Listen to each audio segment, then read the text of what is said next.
Bismillahirrahmanirrahim. Assalamualaikum warahmatullahi wabarakatuh. Innal hamdalillah nahmaduhu wa nasta'inuhu wa nastaghfiruh wa na'udzu billahi min syururi anfusina wa min sayyiati a'malina may yahdihillahu fala mudhillalah wa man yudlil fala hadiyalah. Asyhadu an la ilaha illallah wahdahu la syarikalah wa asyhadu anna Muhammadan abduhu wa rasuluh. Ya ayyuhallazina amanu taqullaha haqqa tuqatih wa la tamutunna illa wa antum muslimun. Ya ayuhan nasu taqu rabbakumul ladzi khalaqakum min nafsin wahidah wa khalaqa minha zawjaha wa basta minhuma rijalan katsiran wa nisaa'a. Wattaqullaha allazi tasaaluna bihi wal arham innallaha kana 'alaikum raqiba. Ya ayyuhalladzina amanu taqullaha wa qulu qawlan sadida yuslih lakum a'malakum wa yaghfir lakum dzunubakum wa may yuti'illah wa rasulahu faqad faza fawzan azima.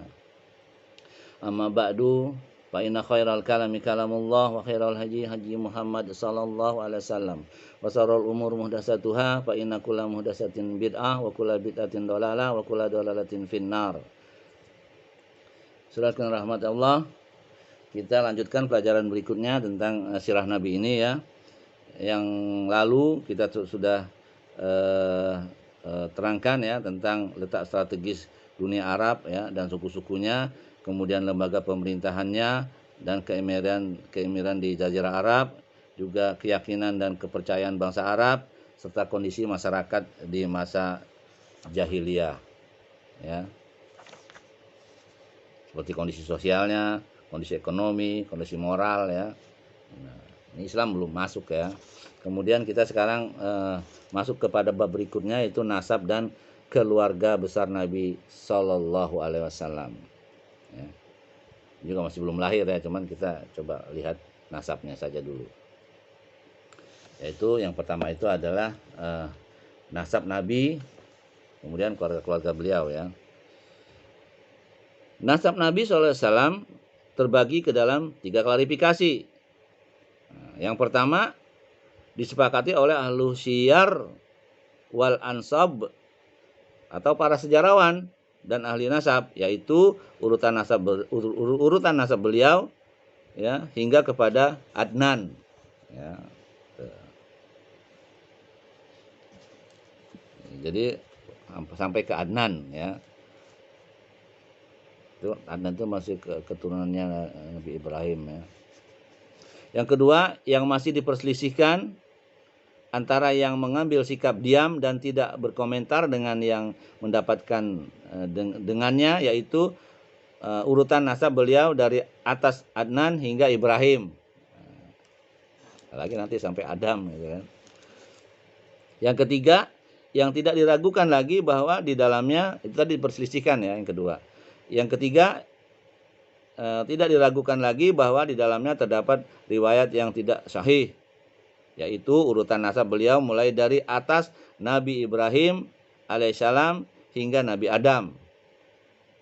Kata tidak sahih ya, wallahu a'lam ya. Kami sudah singgung sebagian dan berikut ini penjelasan detail tentang ketiga klarifikasi tersebut. Coba kita lihat klarifikasinya ya, atau penjelasannya. Yang pertama, nasabnya ya, klarifikasi yang pertama, Muhammad bin Abdul Muthalib. Nah, Abdul Muthalib ya. Nama aslinya adalah Syaibah. Nah, jadi nama Abdul Muthalib itu namanya Syaibah ya. Kenapa disebut nama Syaibah? Karena sebelumnya Abu Thalib ya itu pergi ke Madinah ya, Yastrib dulu. Sedangkan Syaibah ini tinggal di sana. Syaibah ini sebenarnya Abu Thalib ya gitu. Pamannya Nabi gitu. Kemudian diambillah ya, dibawalah dia ikut oleh Abdul Muthalib ya. Abdullah bin Abdul Muthalib. Sedangkan bapaknya Nabi itu Abdullah ya. Gitu. Nama aslinya itu Syaibah ya kan, bin Hashim. Nama aslinya Amr. Nama aslinya itu Amr ya, bin Abdul Manaf. Nama aslinya Al-Mughirah bin Qusay. Kemudian nama aslinya Zaid bin Kilab bin Murrah bin Ka'ab bin Lu'ai bin Galif bin Fihr. Dialah yang dijuluki sebagai Quraisy. Nah, Lu'ai sebagai Quraisy ya. Yang kemudian suku ini dinisbatkan kepadanya bin Malik bin An-Nadar. Nama aslinya Qais ya. Bin Kinanah bin Kuzaimah bin Mudrikah. Nama aslinya Amir bin Ilyas bin Mudor bin Nizar dan bin Ma'ad bin Adnan. Sampai ke Adnan ya. Dijelaskan bahwa itu kesepakatan ya para sejarawan ya. Wallahu alam ya. Kemudian klarifikasi yang kedua yang sampai ke Ibrahim ya. Di atasnya Adnan ya. Yaitu Adnan bin Ad bin Humaisi bin Salaman bin Aswa bin Awas atau bin Bus bin Kimwal bin Ubay bin Awam bin Nasid bin Hazan bin Baldas bin Yadob bin Tabik bin Jahim bin Nasih bin Maki bin Idbin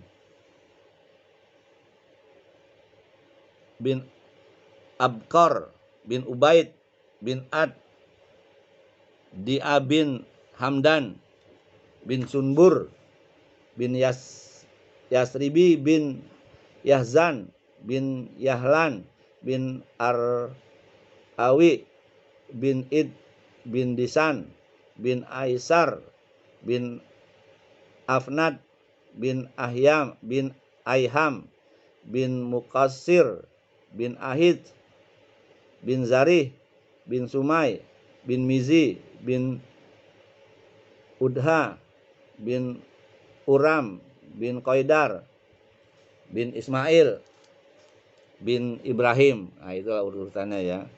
Masih dari perselisihkan. Klarifikasi yang ketiga ya, urutan nasab di atas Nabi Ibrahim. Ya, sampai ke Adam ya. Jadi dikatakan lemah ya. Tapi saya juga punya riwayat yang lain, nanti akan saya bacakan ya tambahannya ya. Klarifikasi yang ketiga, urutan nasab di atas Nabi Ibrahim, yaitu Ibrahim alaihissalam bin Tarih, nama aslinya ya. Nama aslinya bin Tarih. Tarih itu nama aslinya itu Azar ya. Nama bapaknya Ibrahim itu Azar. Nama aslinya Azar ya. Disebut sini bin Tarih. Nama aslinya Azar. Kemudian bin Nahur bin Saru atau Sarug bin Ra'u bin Falik bin Abir bin Salih bin Arfak Sad bin Sam bin Nuh, sampai ke Nuh ya alaihissalam. Kemudian bin Lamik bin Mutawasilik bin Akhnuk. Ada yang mengatakan bahwa dia adalah Nabi Idris alaihissalam. Bin Yarid bin Mihlail bin Koinan bin Anusa bin Sid bin Adam. Jadi keturunan Adam itu Sid ya gitu. Jadi ada Nabi Idris ya, yang banyak mengatakan itu katanya itu adalah Nabi Idris itu bin Lamik bin Mutasik bin Akhnuk. Itu adalah Nabi Idris. Tapi saya punya riwayat yang lain ya tentang silsilah beliau ini ya sallallahu alaihi wasallam ya. Coba kita akan bacakan ya urutan-urutannya sampai ke Adam ya. Adam. Ini urutannya dari atas ya, saya ambil dari atas ya, namanya Muhammad bin Abdullah. Abdullah itu bapaknya ya. Bapaknya Nabi sallallahu alaihi wasallam. Garis keturunan ayahnya adalah yang pertama Adam. Tadi kalau di sini kan dari bawah nih ya. Dari bawah itu terakhir adalah Adam, Sid bin Adam ya kan. Sekarang dari atas nih. Adam alaihissalam ya. Kemudian Sid anaknya, kemudian Anus, kemudian Kinan, Mihlail, Yarid ya. Idris. Nah, ini Idris tadi yang dikenal dengan Lamik bin Mutawasil itu tadi ya, bin Akhnut ya. Kemudian itu keturunannya ya Nabi Idris. Kemudian Matusalih, kemudian Lamak, kemudian Nuh alaihissalam sampai ke Nuh ya. Dari Nuh Sam bin Nuh ya. Kemudian Arfakas atau Arfaksad, kemudian Salih, Abir, Palij, Rauf atau Ra'u, Saruj, Nahur ya. Itu saya ntar dengar ulang lagi aja ya. Setelah Nahur, Tarok, kemudian Ibrahim. Nah, sampai ke Ibrahim ya. Tadi yang kedua ya. Ini saya lengkapnya ini. Kemudian Ismail, anak Ibrahim. Kemudian dari Ismail turun ke Nabit. Ya, keturunannya Ismail. Yasjub. Kemudian Ya'rub, Tairoh, Nahur. Kemudian Mukawin atau Mukawim ya. Anaknya Udad. Kemudian Adnan. Nah, tadi saya yang pertama itu, yang kedua sampai ke Adnan ya, yang kedua ya. Yang pertama sampai ke Adnan, yang kedua sampai ke Ibrahim, yang ketiga sampai ke Adam. Nah, ini lengkap nih ya kan itu. Setelah Adnan, Ma'ad, Nizar, Mudor, Ilyas, Mudrikah, Huzaimah, Kinanah, An-Nadar, Malik, Quraisy itu atau Fihr ya, Fihr, Ghalif, Lu'ai, Ka'ab, Murrah, Kilab, Kusai, Zuhrah, Abdul Manaf, Hashim, Abdul Muthalib. Nah, Abdul Muthalib, kemudian Abdullah, bapaknya Nabi Muhammad Abdullah ya. Itu Abdul Muthalib. Abdul Muthalib itu yang tadi kita kenal dengan nama Syaibah. Ingat ya, Syaibah. Nama sebenarnya Syaibah nama aslinya. Gitu. Karena Abu Thalib sering membawa budak ya, makanya Syaibah itu dibonceng Abu Thalib, kemudian dikenallah Abu Thalib membawa budak. Jadi Abdul Muthalib atau Abdul Muthalib atau Abu Thalib ya.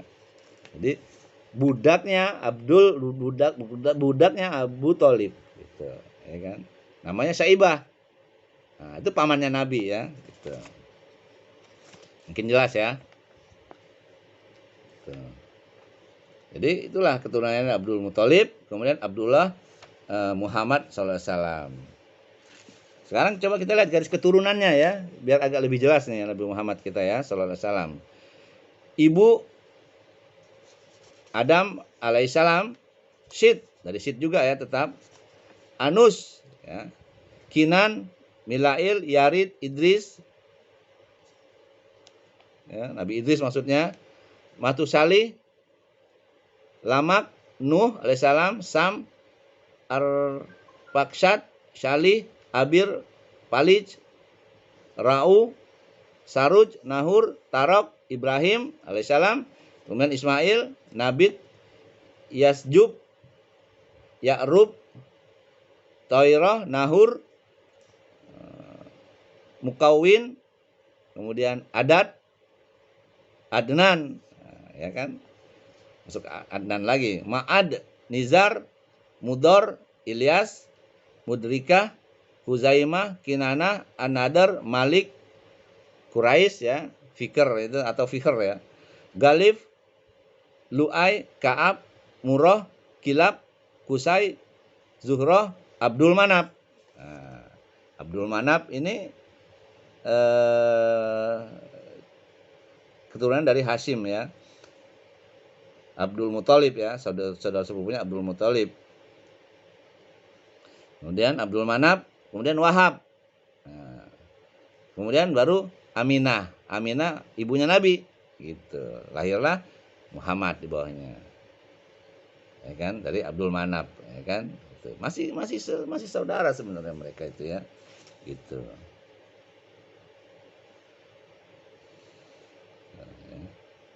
Aminah, kemudian Nabi Muhammad SAW. Sedangkan usia beliau itu 63 tahun ya.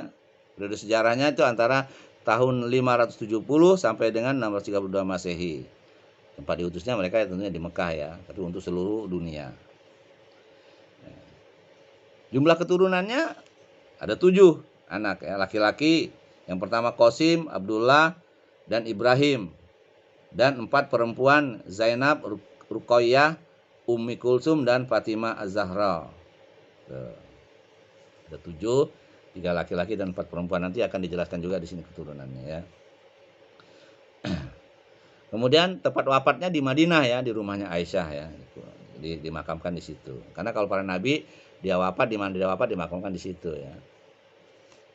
Makanya kalau ada nabi yang mengaku nabi seperti Gulam Ahmad ya, dia matinya di WC, harus dikubur di WC itu dia.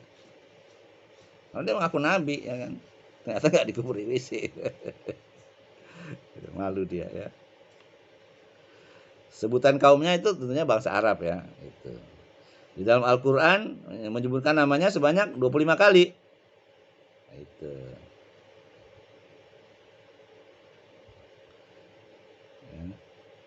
Ya. Ini saya ambil dari kitab-kitab Qasas Al-Anbiya Ibnu Katsir, Badai Az-Zuhur Imam As-Suyuti dan selainnya ya. Itulah ya di antaranya lebih lengkapnya tadi ya. Jadi saya ambil yang keempat itu ya, dari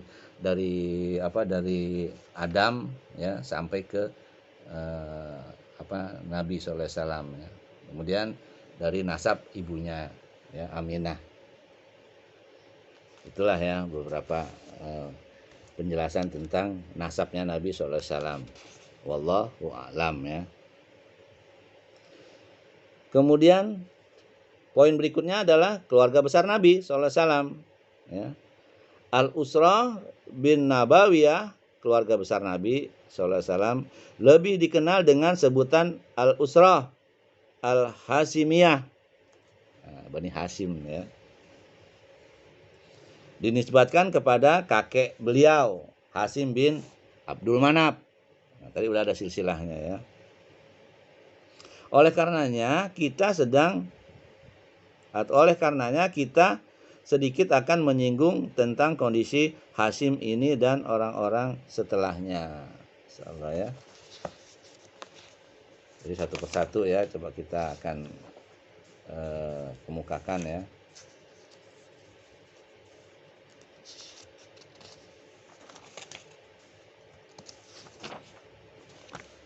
Yang pertama itu Hasim ya. Sebagaimana telah kita singgung bahwa Hasimlah orang yang bertindak sebagai penanggung jawab atas penyediaan air minum, seperti nama yang dikenal dengan waktu sudah jelaskan namanya Sikoyah ya, menyediakan air minum untuk para jemaah haji dan menyediakan makanan ripadah ya, ripadah untuk jemaah haji itu ya. Dan dari keluarga Bani Abdi Manaf, ketika terjadi kompromi antara Bani Abdi Manaf dan Bani Abdudar ya, atau Abdidar dalam masalah pembagian wewenang antara kedua belah pihak ya, kedua belah pihak. Sedangkan Hasim dikenal sebagai orang yang hidup berkecukupan dan bangsawan ya, bangsawan besar ya. Dialah orang yang pertama yang menyediakan as-sarid atau semacam roti yang diremuk dan disiram kuah. Ini merupakan makanan paling mewah di kalangan mereka. Ya, roti dihancur-hancurin kasih kuah ya. Makanan mewah tuh. Kalau orang mungkin sampai sekarang ya. Kepada para jemaah haji ya, jemaah haji di Mekah tentunya ya. Nama aslinya adalah Amr. Ya, nama asli Abdi Manaf tadi ya, namanya Amr. Adapun kenapa dia dinamakan Hasim? Hal ini dikarenakan pekerjaannya yang meremukan roti tersebut. Sesuai dengan arti kata Hasim. Hasim itu meremukan roti ya, dalam bahasa Arabnya. Dia juga seorang pertama yang membuat tradisi melakukan 2 perjalanan niaga bagi kaum Quraisy, yaitu Rihlatus Sita ya, perjalanan niaga di musim dingin ya, Rihlatus Sita musim dingin. ke wilayah Sam, Dan rihlatus soib. Nah, ini juga perjalanan niaga di musim panas. Kalau sita tadi di musim dingin, ya kan. Tapi ke wilayah Sam. Kalau ini musim panas ke wilayah Yaman. Kedua perjalanan tersebut disebutkan di dalam surat Quraisy, ya. Tuh, ya.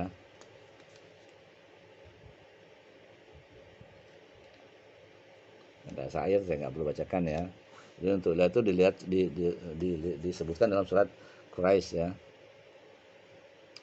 Kemudian di antara kisah tentang dirinya, suatu hari dia berniaga ke kota Syam, namun ketika tiba di Madinah, dia menikah dengan Salma binti Amr. Nah, si ini tadi ya, si siapa, Amr ya, atau Hashim ya, gitu. Dia menikah, begitu pergi ke Syam dia menikah di Madinah ya dengan Salma binti Amr, salah seorang putri Bani Adi bin An-Najjar, ya. Dia tinggal bersama istrinya, ya, untuk beberapa waktu, kemudian berangkat ke negeri Syam. Sementara istrinya ditinggalkan bersama keluarganya dan sedang mengandung Abdul Muthalib. Maksudnya bukan Abdul Muthalib ya, mengandung Soibah tadi ya. Gitu. Kemudian diambil sama Abu Thalib sehingga disebut dengan Abdul Muthalib, ya. Sedang mengandung Abdul Muthalib di dalam perutnya.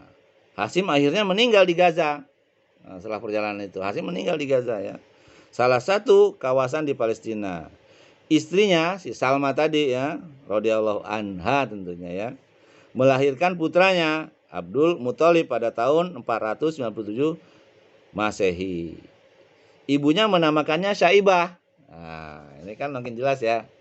Ibunya menamakannya Syaibah, yang berarti uban. Nah, gitu.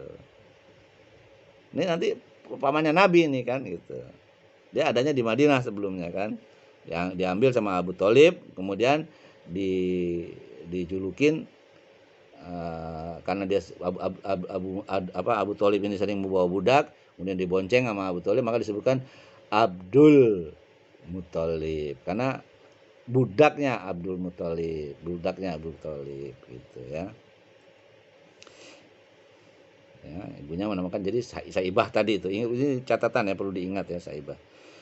Yang berarti uban tadi. Karena tumbuhnya uban di kepalanya. Masya Allah ya.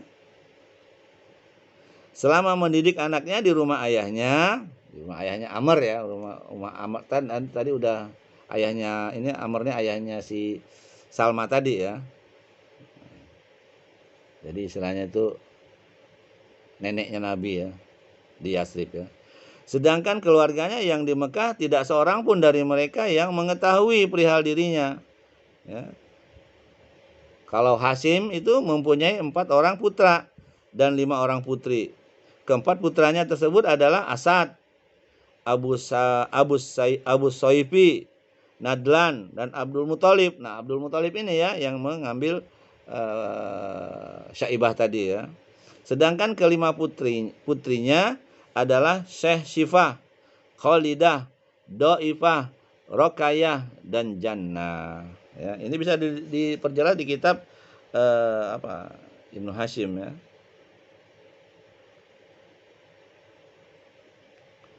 Itu namanya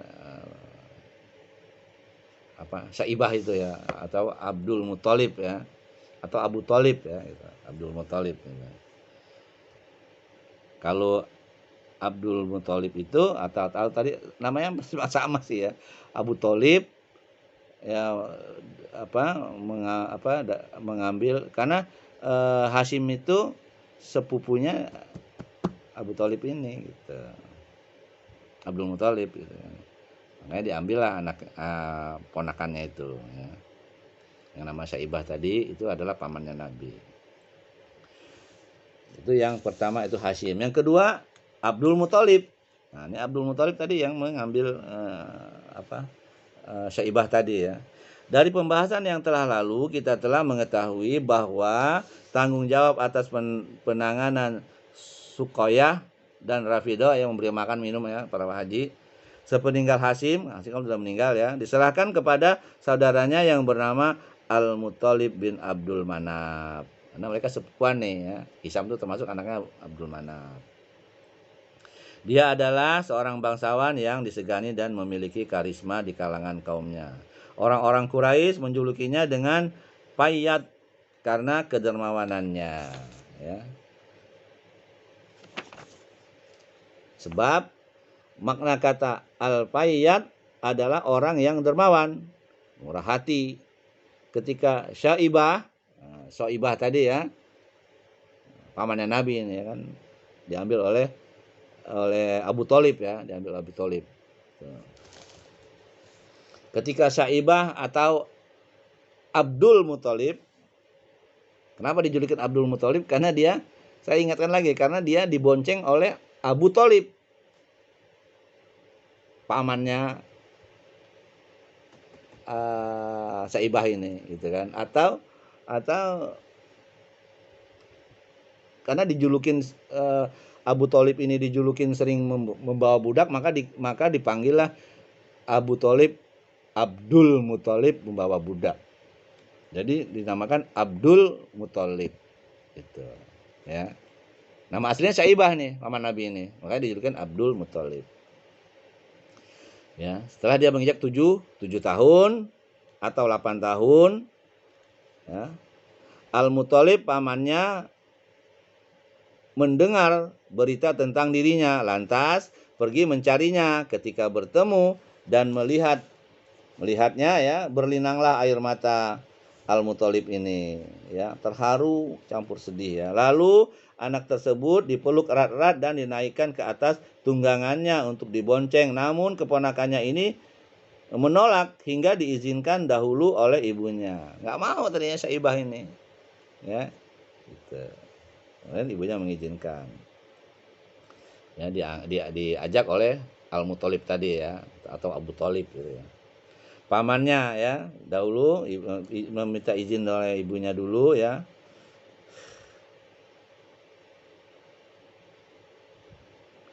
Pamannya Al-Muthalib kemudian memintanya agar merelakan keponakannya tersebut pergi bersamanya, tetapi ibunya menolak. Nah, ibu juga menolak sebenarnya gitu ya. Tinggal yang menentukan adalah siapa tadi? Syaibah tadi. Tinggal kamu memilih siapa nih? Tadinya Syaibah juga nggak mau gitu kan. Gitu. Kemudian dia minta izin sama ibu dulu, ternyata ibu juga menolak. Gitu. Akhirnya apa? Terserah nih kepada anaknya ini, ya, kepada Syaibah ini ya, yang nanti dijulukinnya Abdul Muthalib ya, paman Nabi. Mau ikut siapa dia? Mau ikut pamannya Al-Muthalib atau Abu Thalib tadi atau enggak gitu ya. Saya ulangin ya. Kemudian memintanya agar merelakan keponakannya tersebut pergi bersamanya. Tetapi ibunya menolak permintaan tersebut. Al-Muthalib lantas bertutur, sesungguhnya dia akan berangkat menuju tahta ayahnya Hasyim.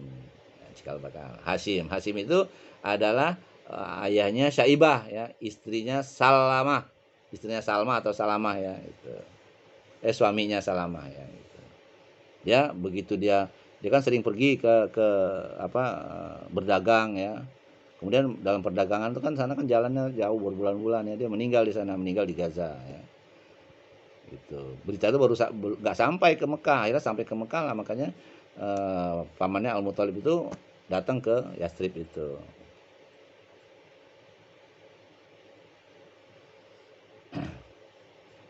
Ya, Hasyim itu seorang bangsawan ya. Kemudian ya, tahta ayahnya menuju tanah haram, Mekah maksudnya.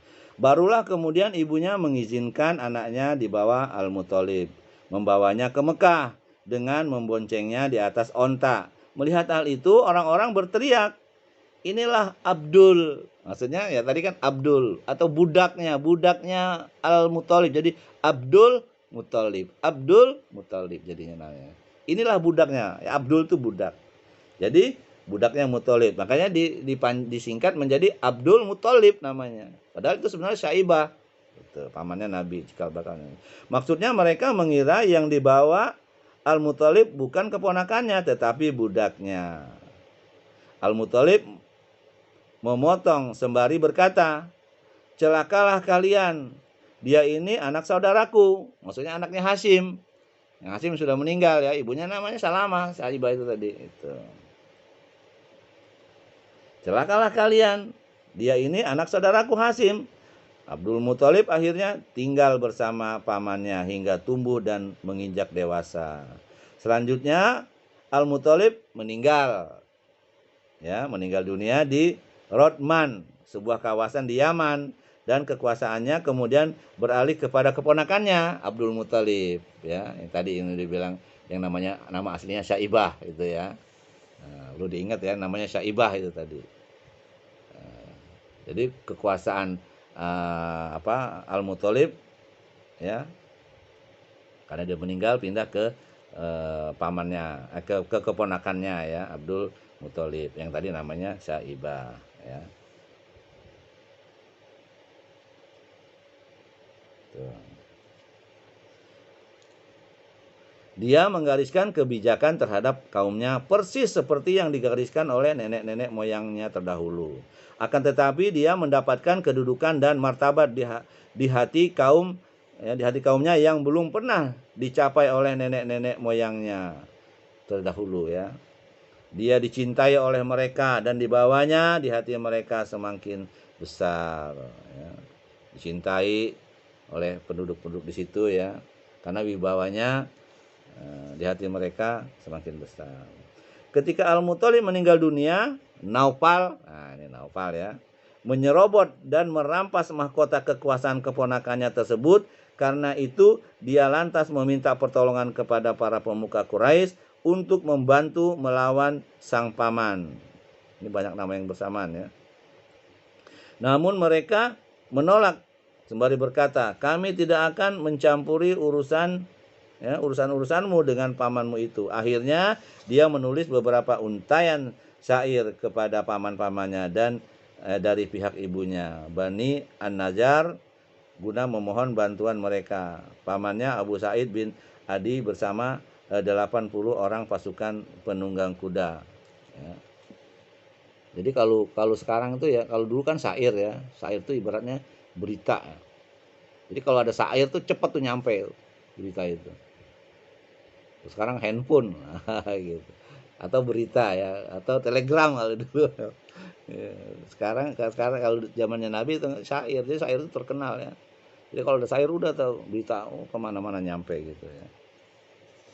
Kemudian berangkatlah ya menuju Mekah dan singgah di Al-Abtah, sebuah tempat di kota Mekah. Disambut pula oleh Abdul Muthalib yang Syaibah tadi ya, ingat Syaibah itu harus diingat tuh. Ya.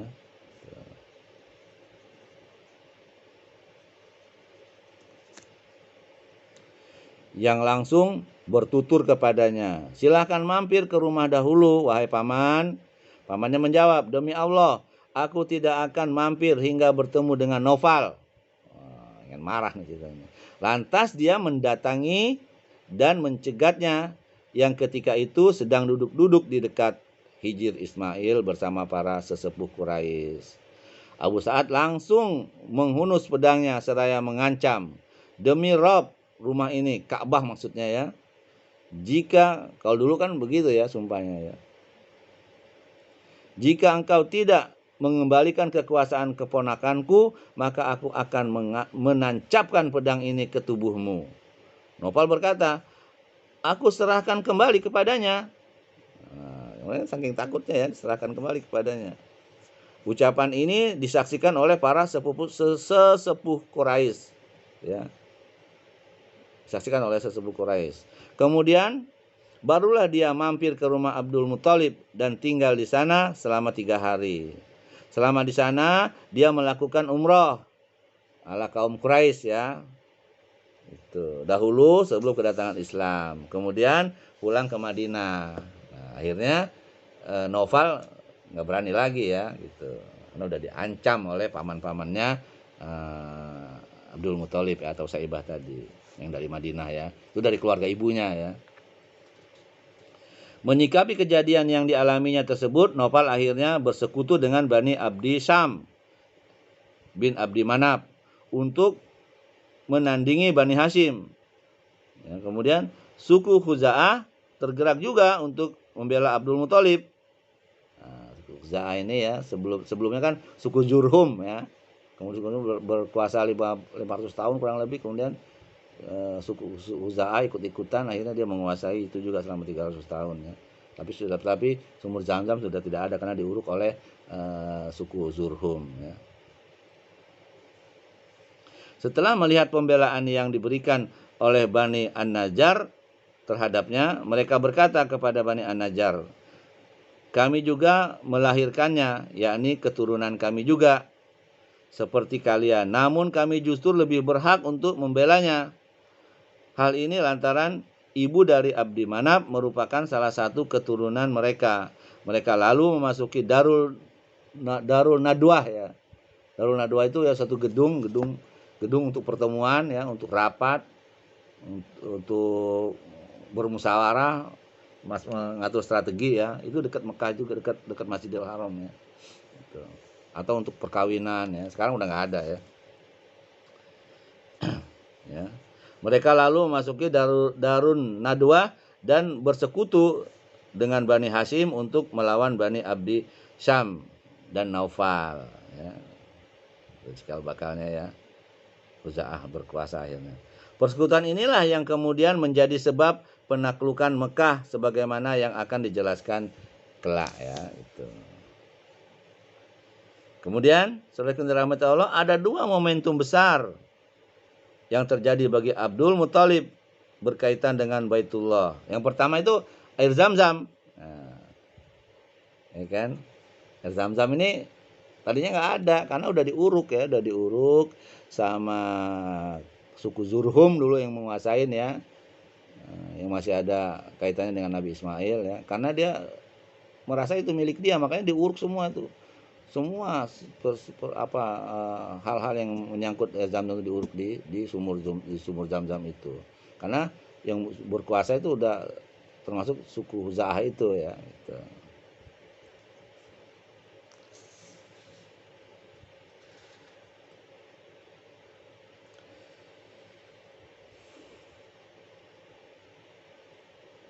Yang pertama itu penggalian sumur Zamzam ya, yang dilakukan oleh Abdul Muthalib ini. Kedua, kedatangan pasukan gajah. Nah, ini di zamannya Abdul Muthalib juga ya, pamannya ya. Ringkasnya, momentum pertama Abdul Muthalib bermimpi ya, dirinya diperintahkan untuk menggali Zamzam dan dijelaskan kepadanya di mana letaknya. Lantas dia melakukan penggalian ya gitu. Dia mimpi suruh menggali sumur Zamzam itu ya, Zamzam. Abdul Muthalib juga nggak tahu, karena dulu mereka itu minumnya dari suplai dari tetangga-tetangga mereka ya di luar kota. Gitu. Sesuai dengan petunjuk mimpi tersebut dan menemukan di dalamnya benda-benda terpendam yang dulu sempat dikubur oleh suku Jurhum. Nah, ketika mereka akan keluar meninggalkan Mekah, ya, suku Jurhum ini yang pertama menguasai selama 500 tahun, kemudian dia dikalahkan oleh suku Khuza'ah ya. Kemudian diuruk semua peninggalan-peninggalannya begitu sumurnya. Nah, sampai selama 300 tahun suku Khuza'ah itu nggak ada air Mekah itu, ngambil dari luar. Kemudian Abdul Muthalib mimpi disuruh menggali sumur Zamzam itu. Gitu.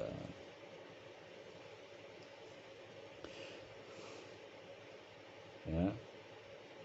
Diuruk ya oleh atau dipendam ya, atau dikubur oleh suku Jurhum ketika mereka akan keluar meninggalkan Mekah. Benda-benda tersebut berupa pedang-pedang, tameng-tameng, besi, baju besi, dan 2 pangkalan pelana yang terbuat dari emas. Kemudian dia menempa pedang-pedang tersebut untuk membuat pintu Ka'bah. Sedangkan 2 pangkal pelana tersebut dia tempa menjadi lempengan-lempengan emas dan ditempelkan di pintu tersebut. Dia juga memberi minum jemaah haji dengan air Zamzam. Akhirnya air Zamzam ditemukan ya. Nanti ada kisahnya itu ya. Kenapa air Zamzam itu bisa ditemukan? Kenapa Abdul Muthalib itu juga dapat mimpi ya. Disuruh menggali sumur Zamzam itu. yang sudah selama 300 tahun ya terkubur. Ya, saudara rahmat Allah, ketika ya yang pertama nih ya, ketika sumur Zam-Zam mulai kelihatan, orang-orang Quraisy mempermasalahkannya, ngaku-ngaku gitu ya, padahal yang kerja Abdul Muthalib ya. Tuh, anaknya itu namanya Haris ya, dia cuman satu anaknya Abdul Muthalib, Haris doang ya kan. Gitu. Haris anak yang pertama. Orang-orang Quraisy mempermasalahkannya. Mereka berkata kepadanya, izinkan kami bergabung. Nah, ini bukan punya kamu Abdul Muthalib, ini sama-sama ini katanya gitu. Kata Abdul Muthalib, enak amat kamu katanya. Aku yang dapat mimpi, aku yang diperintahkan menggali, aku yang menemukan, dia sendiri yang menggali itu. Kalian mengaku memiliki, gimana? Kata dia bilang seperti itu ya. Ya, kemudian Abdul Muthalib menjawab, aku tidak akan melakukannya sebab ini merupakan sesuatu yang khusus diberikan kepadaku. Mereka tidak tinggal diam begitu saja, tetapi menggelar permasalahannya ke sidang pengadilan yang dipimpin oleh seorang dukun wanita. Dalam lain dia pergilah ya mencari dukun wanita, mencari orang terpandang untuk menentukan hal tersebut ya. Dari Bani Sa'ad ya, dari Bani Sa'ad. Di dekat di pinggiran kota Sam itu kalau nggak salah ya. Namun dalam perjalanan mereka ke sana bekal airnya habis. Nah, sampai di sana bekal airnya habis. Dia mau pulang nggak bisa, mau ketemu dukun juga nggak bisa karena dukunnya udah pergi. Jadi nggak ketemu. Gitu. Lalu Allah menurunkan hujan. Nah, di sini Allah menurunkan hujan. Dalam riwayat lain dijelaskan bahwa mereka bilang, udahlah kalau begitu kita mau pulang nggak bisa, mau ketemu dukunnya nggak bisa, udahlah kita gali kubur masing-masing katanya. Gali kubur aja masing-masing. Nah, kata Abdul Muthalib, wah itu ide yang nggak benar, itu nggak boleh begitu. Kita harus cari alternatif lain. Dalam lain itu tiba-tiba di bawah unta mereka, untanya Abdul Muthalib ada air. Itu wasan Allah. Tapi dari sini tadi turun hujan ya. Kalau turun hujan ya tidak terlalu istimewa ya. Tapi kalau ada di bawahnya ontanya Abdul Muthalib ada air, sehingga mereka, oh ya sudahlah kalau gitu. Air Zam-Zam yang di sana itu jadi milik kamu deh katanya. Karena ternyata di sini kita dapat air juga di bawah unta Abdul Muthalib gitu. Jadi ternyata emang itu Allah sudah mengizinkan kamu katanya gitu. Kalau dari sini ditulisnya turun hujan. Kalau turun hujan kan berarti semua ya itu bukan haknya Abu Thalib kan gitu.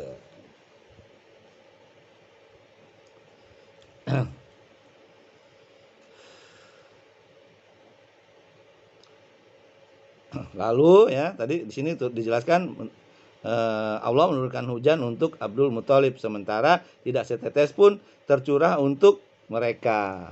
Jadi kalau dalam riwayat lain tuh dia ada air di bawah untanya. Kalau di sini Allah menturunkan hujan untuk Abdul Muthalib aja. Wallahu a'lam bagaimana itunya gitu, ceritanya gitu kan. Bagi mereka sendiri nggak dapat.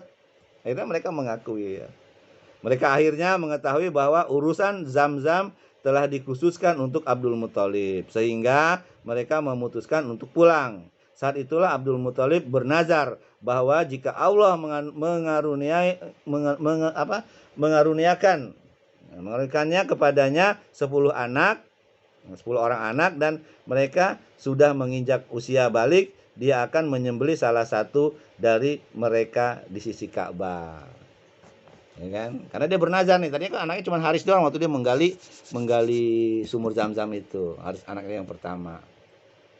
Ya, kemudian dia bernazar kalau dia punya anak 10, salah satunya akan dipotong, dipersembahkan. Kemudian punya anak 10 dia, di antaranya tadi Abdullah, bapaknya Nabi gitu. Kemudian diundi lah nih dari 10 anak ini. Ya kan? Diundi, ternyata yang keluar nama Nabi, nama Abdullah. Akhirnya dia mau dipotong kan gitu, dikorbankan. Tapi kata ayahnya, karena ayahnya Abdul Muthalib sangat sayang dengan Abdullah ini, akhirnya nggak jadi, diundi lagi. Nah, kan gitu. Diundi lagi. Ternyata dia lagi keluar sampai 3 kali. Akhirnya diundi lagi, nggak jadi kan. Nah, setelah diundi lagi keluar lagi nama bapaknya Nabi kita Muhammad SAW, Abdullah ini. Kemudian akhirnya dia pergi lagi tuh ke dukun ya. Sebenarnya dukun nggak boleh ya, gitu. Ke orang yang terpandang, minta dia, kita ketemu, minta saran. Kalau begitu, tulislah nama anakmu dan nama unta-unta sampai 10 kali tuh, ya kan? Silakan 10, ternyata keluar nama Abdullah lagi, ya kan? Nama unta itu kalau nggak salah seperti itu ya, sampai 10 kali, akhirnya ada 100 unta. Kemudian kalau begitu udahlah, korbankan aja 100 unta. Nggak jadi ya Abdullah dikorbankan. Karena dilarang, begitu mau dipotong dilarang sama orang-orang Quraisy. Ya Abdul Muthalib, kenapa kamu memotong anakmu? Karena kalau sampai terjadi, akan terjadi tradisi. Orang-orang akan ikut motong anaknya. Tega benar kamu. Gitu. Akhirnya nggak jadi kan dipotong. Sembelihlah 100 unta, nggak salah ya kan. Nah, diundi-undi. Makanya kata Nabi, aku ini adalah anak dari bapak yang mau disembelih, gitu kata dia. Itu Ismail pertama kan dikurbankan oleh Ibrahim. Kedua ya Abdullah ini bapaknya dia, gitu. Itu ya. Itu singkat ceritanya ya, yang saya ketahui dari kitab-kitab yang lain. Lalu sini nggak ada kisah itu ya. Singkat aja di sini ceritakannya. Kemudian itu tentang sumur Zam-Zam ya dan anak-anaknya.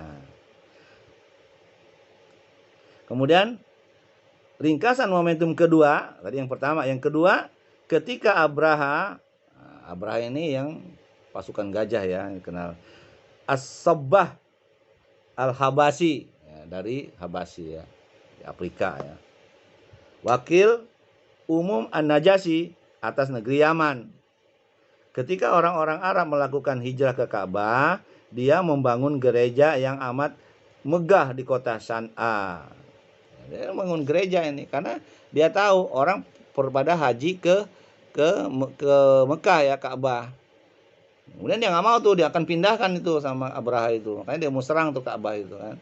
Dia bikin sendiri sana gereja, namanya gerejanya orang-orang Yaman ya, supaya orang hajinya ke sana, itu maksudnya gitu. Kemudian kalau nggak salah itu ya dia di dalam riwayat yang lain tuh dikotorin ya sama namanya, saya lupa, nanti akan dapat ada di sini kira-kira kan. Gitu ya. Abraha itu tadi ya.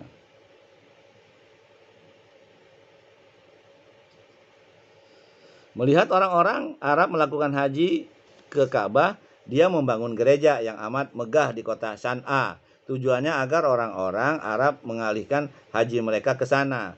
Niat buruk ini didengar oleh seorang yang berasal dari Bani Kinanah. Nah, ini dia orang Bani Kinanah.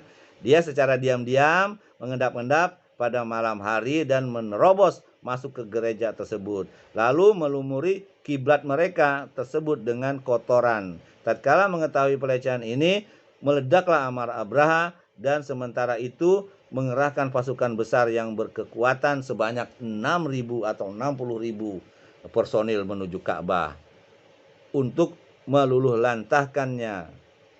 Dia juga memilih gajah ya yang paling besar sebagai tunggangannya atau pemimpinnya, gitu kan.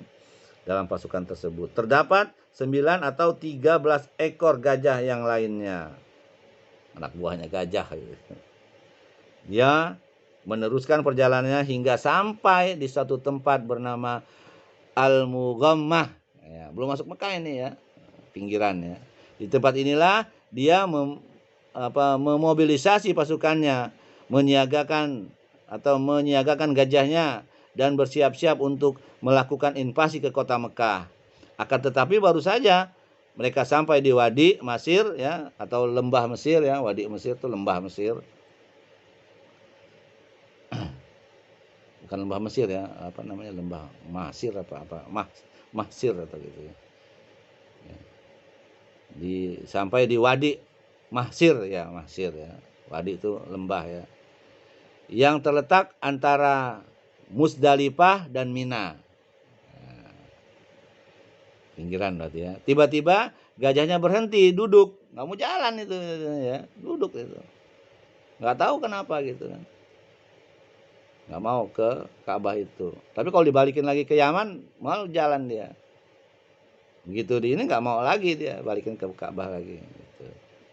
Gajah ini tidak mau berdiri bila dikendalikan ke arah Ka'bah. Akan tetapi bila mereka kendalikan ke arah selatan atau utara atau timur, ia mau maju dan berlari kecil. Sedangkan bila mereka mengalihkan kendalinya ke arah Ka'bah, ya, gajah tersebut duduk lagi. Nggak mau, dia tahu dia. Gitu. Manakala mereka mengalami kondisi semacam itu, Allah mengirimkan ke atas mereka burung-burung yang berbondong-bondong sembari melempari mereka dengan batu yang terbuat dari tanah yang terbakar. Lalu Allah menjadikan mereka seperti daun-daun yang dimakan ulat. Burung tersebut semisal kototif ya. Semisal kototif atau burung layang-layang ya. Atau burung apa namanya, burungnya kecil-kecil ya, bawa batu kecil-kecil, lemparin semua, akhirnya mati semua ya pasukan gajah itu. Dan balasan pohon murbai ya. Setiap burung melempar 30 batu. Sebuah batu atau sebuah di paruhnya. 30 batu dilemparkan ya. Sebuah di paruhnya dan 2 buah lagi di kedua kakinya. Sebesar kerikil-kerikil kecil gitu ya. Berarti burungnya juga nggak gede ya, kecil. Burung layang-layang dalam sini diceritakan. Tidaklah lemparan batu tersebut mengenai seorang, melainkan akan menjadi anggota-anggota badannya hancur berkeping-keping dan binasa. Termasuk Abraha itu sendiri ya. Tidak semua dari mereka terkena lemparan tersebut ada yang dapat keluar melarikan diri, tetapi mereka saling berdesakan satu sama lainnya hingga banyak yang jatuh di jalan-jalan, lantas mereka binasa, terkapar di setiap tempat. Sedangkan Abraha sendiri, Allah kirimkan kepadanya suatu penyakit yang membuat sendi jari jemari tangannya tanggal ya, dan berjatuhan satu persatu sebelum mencapai Son'a ya gitu. Balik lagi, dia pengen balik lagi tapi udah tanggal semua tubuhnya ya. Dia tak ubahnya seperti seekor anak burung yang dadanya terbelah hingga jantungnya terlihat, untuk kemudian dia roboh tak bernyawa, hasil mati ya sebelum dia balik ke Son'a tadi.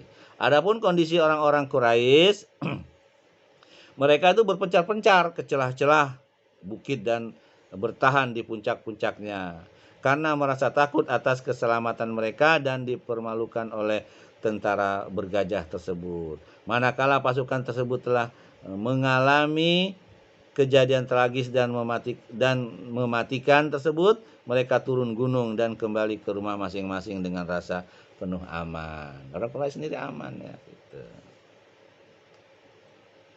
Peristiwa tragis ini terjadi pada bulan Muharram ya.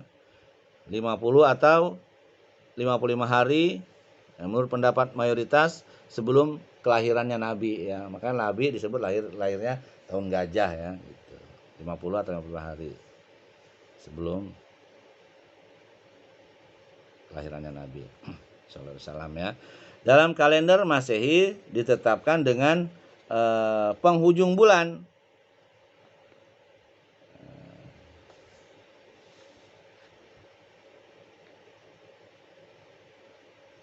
ya, tahun gajah ya, itu yang dikenal dengan surat Al-Fil ya. Itu alam taro kaifa fa'ala rabbuka bi ashabil fil dan seterusnya itu ya. Itu ada kisahnya di situ. Kalau dalam kalender Masehi bertepatan dengan penghujung bulan Februari atau permulaan bulan Maret pada tahun 571 Masehi. Tapi Nabi dikenal sih lahirnya di bulan April ya. Kalau di penghujung Maret berarti udah masuk April.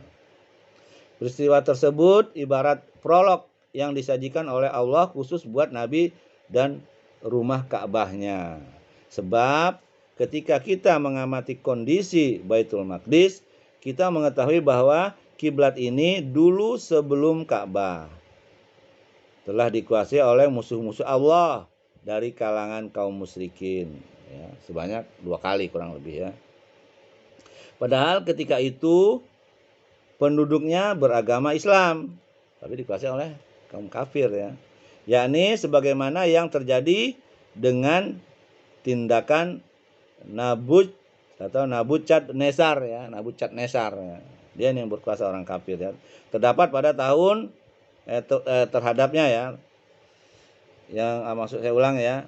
Sebagaimana yang terjadi dengan tindakan Nabukadnezar pada tahun 587 Masehi, sebelum Masehi, dan oleh bangsa Romawi pada tahun 70 Masehi. Jadi sebelum Masehi ya, tahun 587 itu sudah dikuasai oleh Cadnezar ya. Nabukadnezar. Kemudian di tahun 70 Masehi dikuasai oleh orang-orang Romawi. Sebaliknya Ka'bah tidak pernah dikuasai oleh orang-orang Nasrani, di mana mereka ketika itu disebut juga sebagai orang-orang Islam atau Muslim. Padahal penduduk Mekah adalah kaum musyrikin kebanyakan, ya gitu. Tapi tidak pernah dikuasai, nah ini menguasai orang Islam sebenarnya gitu. Beda dengan Baitul Maqdis ya. Sebelum Masehi dikuasai oleh Nabukadnezar, ya penguasa sebelumnya ya, sebelum Masehi itu. Yang kedua itu dikuasai oleh Romawi ya, tahun 70 Masehi. Peristiwa tragis tersebut juga terjadi dalam kondisi di mana beritanya dapat sampai ke seluruh penjuru dunia yang ketika itu sudah maju. Di antaranya sampai ke negeri Habasyah yang ketika itu memiliki hubungan yang erat dengan orang-orang Romawi. Di sisi yang lain, orang-orang Persia masih terus memantau perkembangan mereka dan menunggu apa yang akan terjadi terhadap orang-orang Romawi dan sekutu-sekutunya. Saudaraku dirahmati Allah.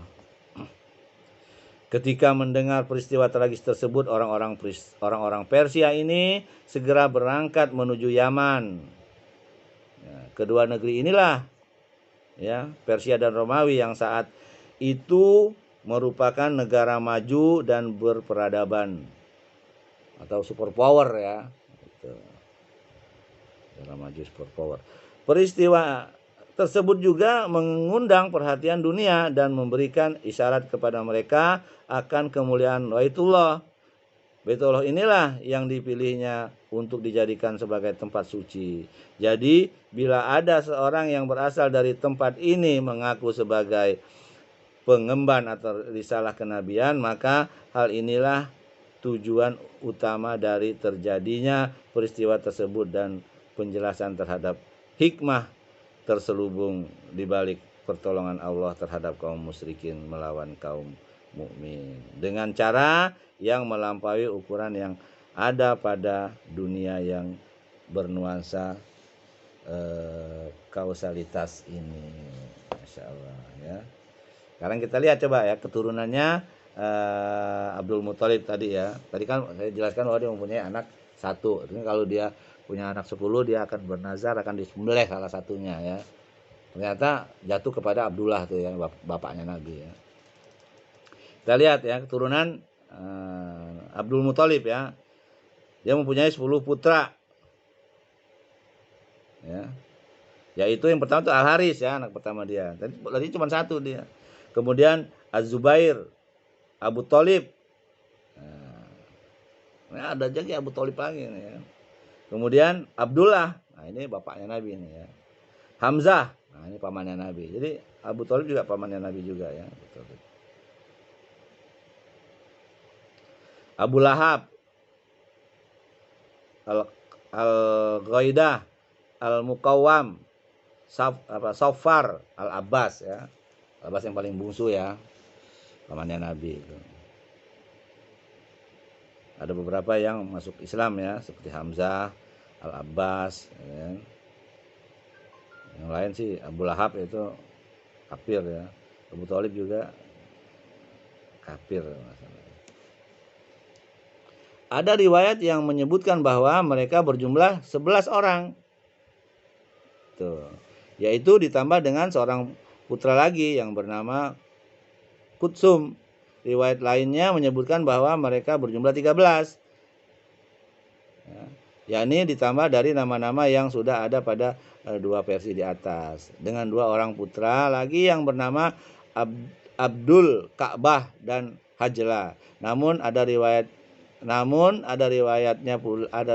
pula yang menyebutkan bahwa Abdul Ka'bah ini adalah Ka'bah ini tak lain adalah Al-Muqawwam, anaknya yang ke-8 ya di atas. Sedangkan Hajla adalah Ghaidah, anak yang ke-7. Dan di antara putra-putranya tersebut tidak ada yang bernama Kustum. Jadi putranya ada 10 yang benar ya, yang sahih. Kemudian putrinya ada 6 orang tuh putrinya Abdul Muthalib ya. Yang pertama itu Ummul Hakim atau Al-Baida atau si putih ya dikenal ya.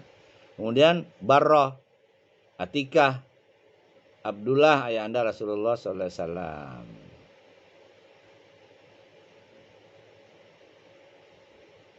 Sofiyah, Arwah dan Umairah. Ya.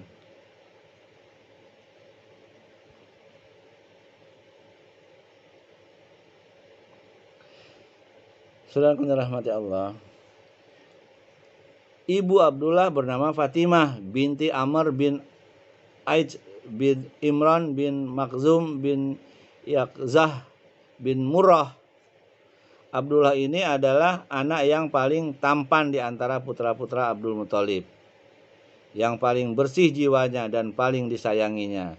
Dialah yang sebenarnya calon korban yang dipersembahkan oleh Abdul Muthalib sesuai dengan nazarnya di atas. Ya kan, dia bernazar ya waktu itu kan dipotong, ternyata nggak jadi ya. Kalau kita lihat kisahnya ya.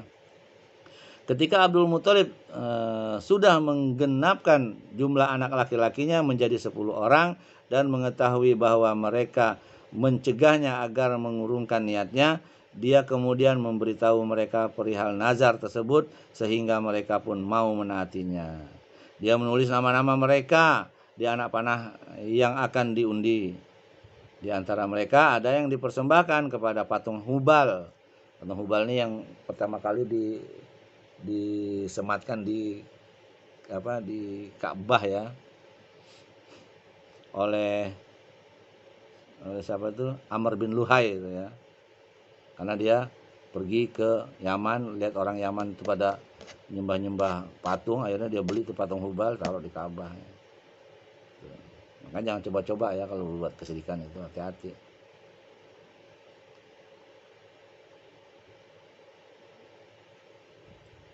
Ulangin ya.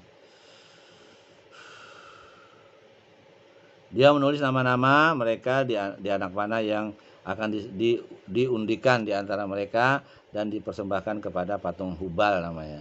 Kemudian undian tersebut dimulai dan yang keluar adalah nama Abdullah, ya, bapaknya Nabi ya. Maka Abdul Muthalib membimbingnya sembari membawa pedang dan pergi menuju Ka'bah untuk segera menyembelihnya. Namun orang-orang Quraisy mencegahnya, terutama paman-pamannya ya, dari pihak ibu yang tadi membela dia ya, itu.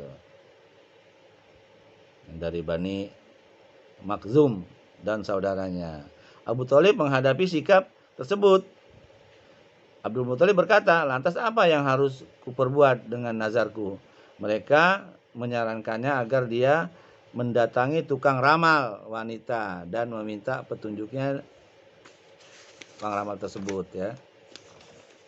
Kemudian datang kepadanya dan meminta petunjuknya. Si peramal wanita ini memerintahkan untuk mengundi antara anak panah bertuliskan nama Abdullah dan anak panah bertuliskan 10 ekor unta. Nah, ya kan? Jadi diundi dengan 10 ekor unta karena udah keluar nama Abdullah terus kan. Ditulis lagi. Jadi diundi lagi 10 ekor unta dan nama Abdullah ya. Jika yang keluar nama Abdullah maka Abdul Muthalib harus menambah tebusan 10 ekor unta lagi. Jadi kalau keluar nama Abdullah tambah lagi, keluar lagi tambah lagi, keluar lagi tambah lagi sampai 10 kali ya.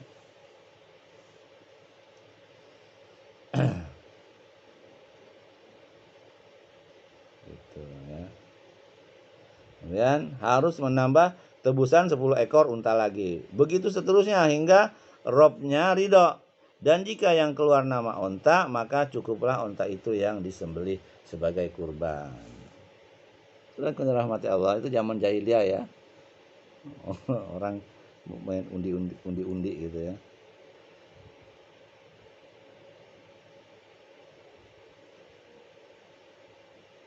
Abdul Muthalib pun kemudian pulang ke rumahnya dan melakukan undian antara nama Abdullah dan 10 ekor unta.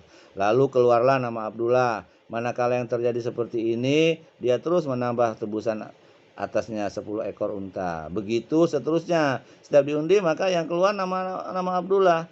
Dan dia pun terus menambahnya dengan 10 ekor unta. Hingga unta tersebut sudah berjumlah 100 ekor. Barulah undian tersebut jatuh kepada nama unta tersebut. Jadi nama Abdullah kemudian 10 ekor. Nama Abdullah keluar sampai 10 kali ya. Kemudian keluar nama unta, barulah unta yang dikorbankan. Ya, sebenarnya ngapain susah, makanya jangan bernazar ya. Nazar itu nggak boleh. Hukumnya sih boleh ya, atau hukumnya mubah lah istilahnya gitu. Tapi Nabi tidak senang ya dengan nazar-nazar itu. Maka dia kemudian menyembelihnya sebagai penggantinya Abdullah. Unta tersebut ditinggalkannya begitu saja dan ia tidak melarang siapapun yang menginginkannya, baik manusia ataupun binatang buas. Dulu dia atau ganti rugi atas jiwa yang terbunuh. Di kalangan orang Quraisy dan bangsa Arab secara keseluruhan dihargai dengan 10 ekor unta. Namun sejak peristiwa itu maka dirubah menjadi 100 ekor unta yang kemudian dilegitimasi oleh Islam.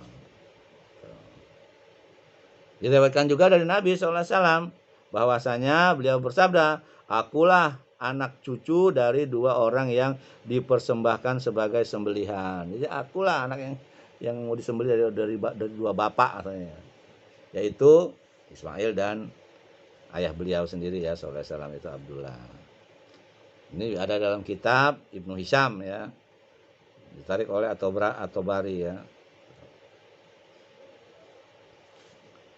Abdul Muthalib menjodohkan putranya Abdullah dengan seorang gadis bernama Aminah. Nah, ibunya Nabi ya, ibunya Nabi nih.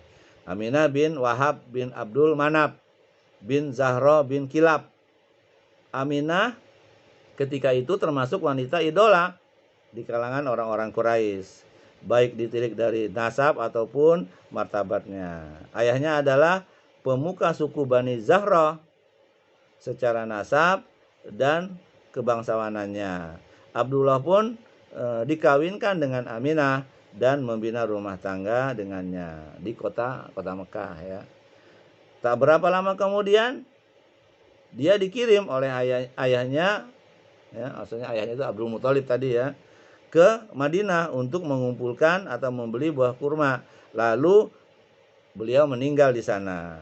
Menurut versi riwayat yang lain, dia pergi dalam rangka berniaga ke negeri Syam dengan memandu rombongan niaga Quraisy. Kemudian ia singgah di Madinah dalam kondisi sakit sehingga akhirnya meninggal di sana dan dikuburkan di Dar'an atau Nabirah ya, Al-Ja'di. Pada saat itulah Abdullah baru berumur 25 tahun ya. Sedangkan istrinya Aminah lagi mengandung gitu kan. Jadi umurnya Abdullah itu wafat umur 25 tahun ya. Sebelum kelahiran Rasulullah SAW tentunya ya. Demikianlah pendapat mayoritas sejarawan. Riwayat yang lain menyebutkan bahwa dia wafat 2 bulan setelah kelahiran Nabi SAW atau lebih dari itu. Saat berita kematiannya sampai ke Mekah, Aminah sang istri meratapi kepergian sang suami dengan untaian bait syair yang sangat indah. Syairnya nggak usah baca ya. Itulah ya saudara-saudara rahmati Allah. Keseluruhan harta yang ditinggalkan oleh Abdullah adalah 5 ekor unta, sekumpulan kambing, seorang budak, ya, budak wanita ya dari Habasyah bernama Barokah, yang kunyahnya atau nama panggilannya adalah Ummu Aiman. Dialah pengasuh Rasulullah SAW, Ummu Aiman ya, atau Barokah ya itu.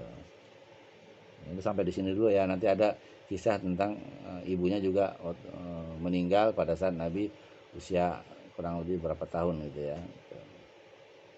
Ini saja ya yang bisa saya sampaikan. Mudah-mudahan ini bermanfaat untuk diri saya ya, untuk diri antum. Mudah-mudahan juga ini menjadi amal baik saya ya. Tentu saja apa yang benar itu datang dari Allah, apa yang salah, apa yang bodoh itu datang dari saya karena kebodohan dan kesalahan saya, karena minimnya ilmu saya. Saya mohon ampun ya kepada Allah dan mohon maaf kepada antum. Subhanakallah bihamdik, asyhadu an la ilaha illa anta, astaghfiruka wa atubu ilaik. Assalamualaikum warahmatullahi wabarakatuh.